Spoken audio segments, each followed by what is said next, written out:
Hey everyone, Dave here with Affordable Door and Gate. I got a great question from Matthew today. Matthew, I cannot tell you how much I appreciate your question. These things, if you guys have any questions at all, you're starting out, you're seasoned, email me. Email me is the best. I normally don't reply right away. If it's something that you're going to do personal, I obviously will respect it and I will email you personally back. But typically what I like to do is these kind of videos right here where Matthew sends me an email, I can make a video for all of you and him and give you my insight and my couple pointers, because it's hard to do in a compressed video, you know. I should just do more of them because your attention span is only so long. So anyway, let's get into it. So Matthew asked me, I'm going to give you a screenshot here in a second and you can kind of read the whole thing, which was very kind of him, but I'm going to read you kind of the basics here. He was recently contacted by a pole barn builder. They placed 3 orders with him in 4 days of communicating with them. The question I have is, how much should I be marking my doors up? Great question.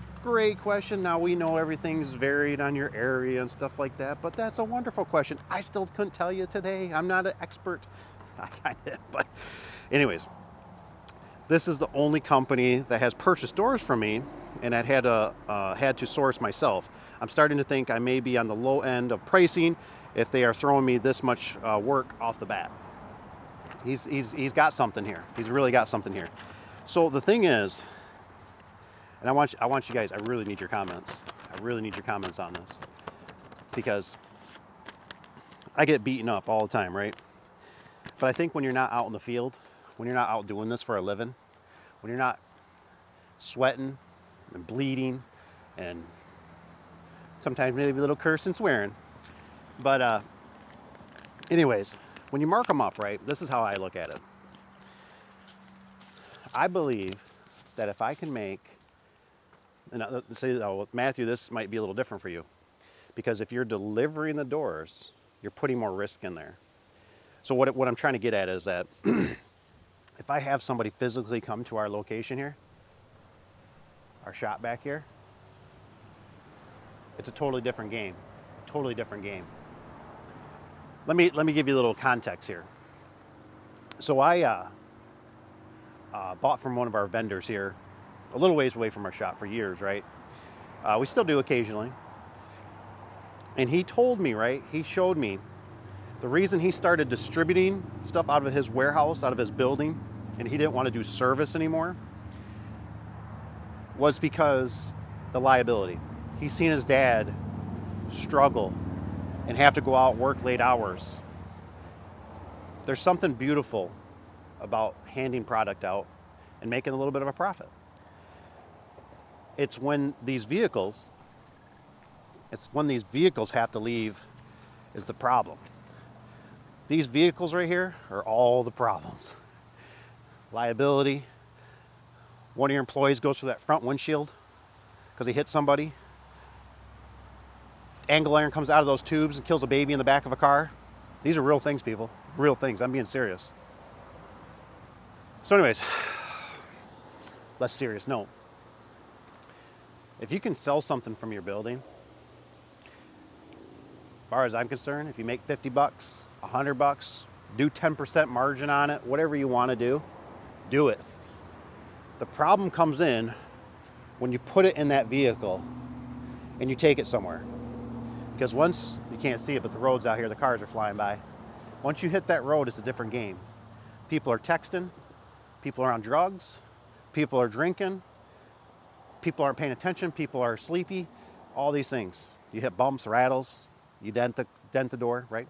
See, the beautiful thing is if you hand a product out the door, the person takes it, right? You're not liable anymore.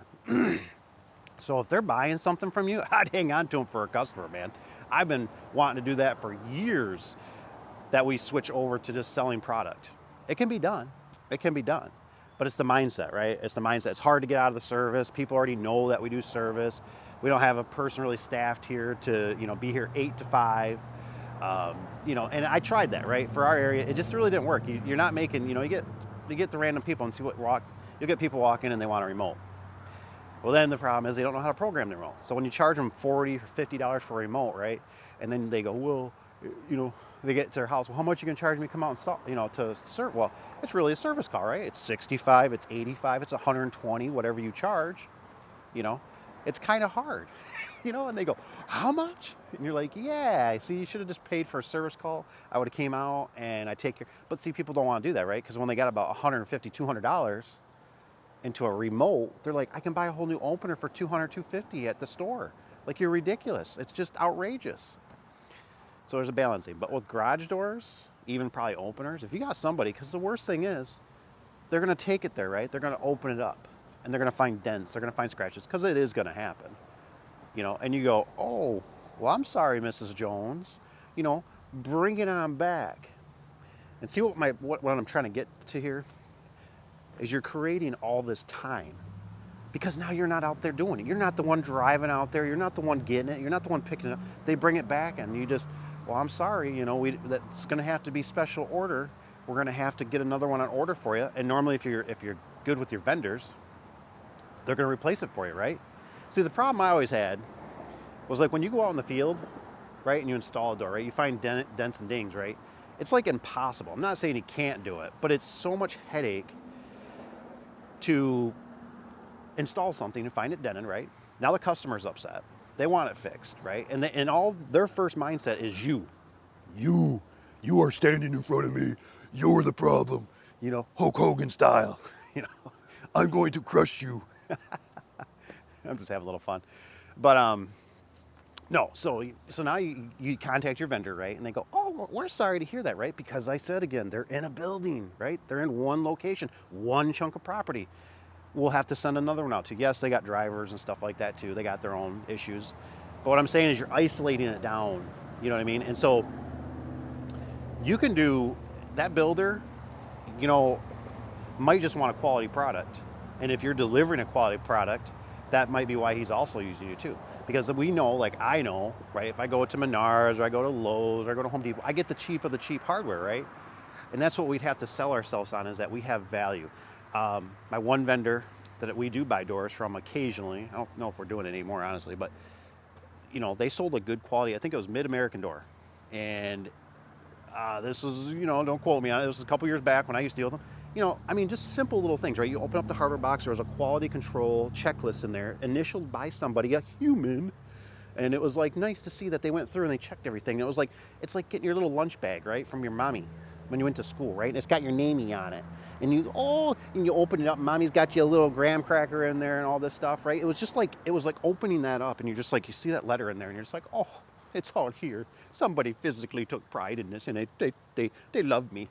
And they're all going to be here. And today's going to be a good day because I at least have all my nuts and bolts and screws and hardware.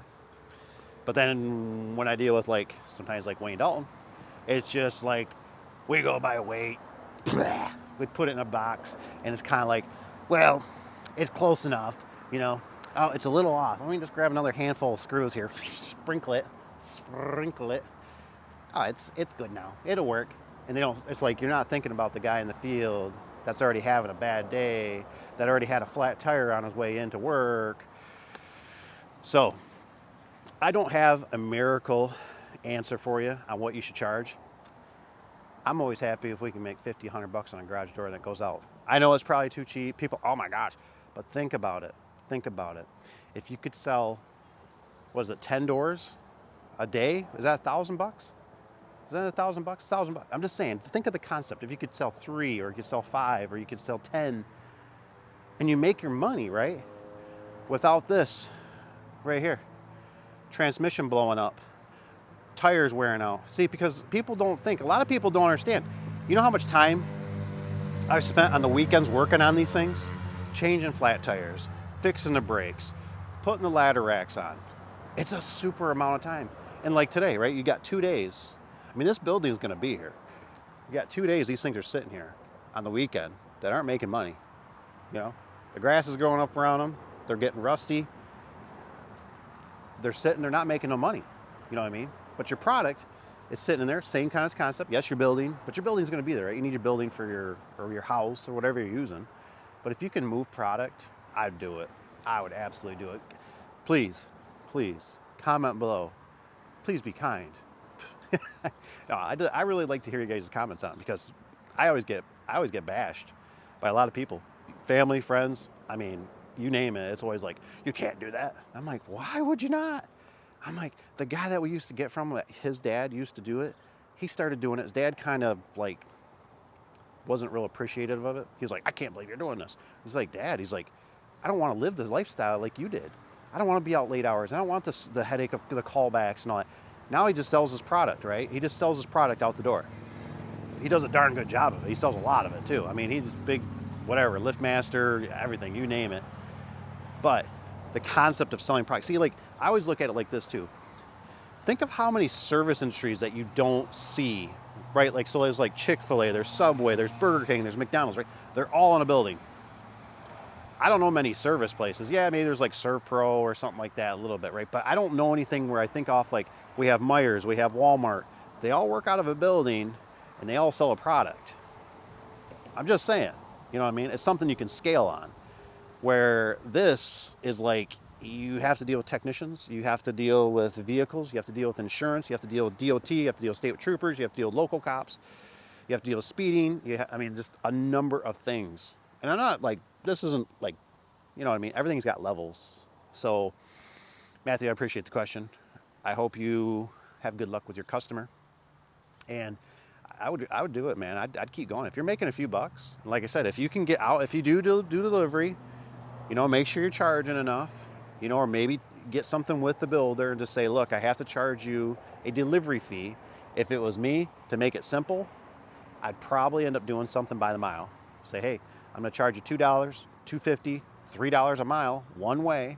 So wherever your location is, I'm dropping these doors off, you know. And then what I would also do is I'd probably get thorough on I take pictures, maybe open up the boxes a little bit here, tape them back up if you think you see damage. So that way they can't blame you, right? Because when I installed for one builder, he was dropping off the doors, right? And it was kind of nice because, for one, it's a brand new construction house, right? So there's no tear out, no garbage.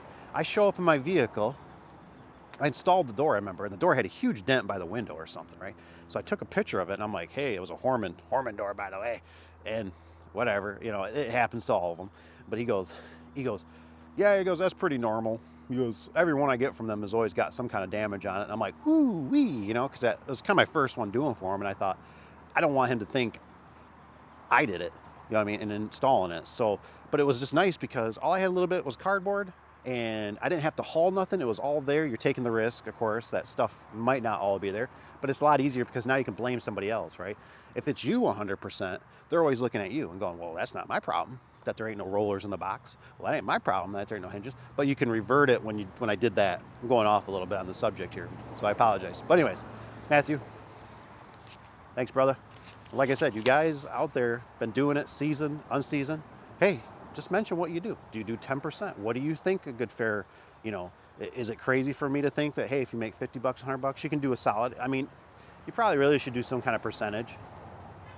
But I look at it like, you know, if you're making something, think about what you're taking out, though. Yeah, you can go install it, you know, and you can make your $400, $600, $800 to do an install, you know. But the problem is now when the door squeaks. The problem is the door comes off track. The problem is the customer left a broom in the track and the door went crooked. And now is it like, well, I didn't see that. You know, it's just, when you push a product out the door, it just seems like it's so much easier than when you have to install it. So, and if you can keep that going with them, you know, and maybe you are also doing the installs, I don't really know. But if you don't have to, oh man, I'd keep them. You know what I mean? Like I said, keep it going because, you know, and maybe you are. Just call around. That's what I've done before. Call around, check other prices if you think you're too low. Maybe start bumping it up a few dollars here, $2, $5, $3, $10. You know, just bump it up a little bit. You know, if you don't feel like you're making enough. It all goes by what you got. It's really what you got for overhead. All this stuff, infrastructure. So anyways, guys, I hope you guys have a wonderful day. If you don't mind, hit that like button on your way out. Also, maybe become a subscriber. It's free. It's free. That's the most powerful world in the universe. It's free. Here's a cookie. Now buy the product. Anyways, talk to you guys later. I love y'all. Peace out. See you on the next one. One more thing, a little tip at the end of the video. I just drove by a place that just had their asphalt resealed, you know, top sealed, coated. Another thing about it, as a contractor, is what we do you know, we either get half down and then we beg and we plead and we ask for mercy for the rest of the payment, right? Another thing you got to think about is when something goes out your door, unless they have credit with you and you know them, established, loyal, reputable person, customer, company, they're going to pay. It walks out the door, the product, whatever it is, garage doors or doors. Sorry, it doesn't go on that truck until you pay me. So it's just something to think about. I'll let you go. Have a good one.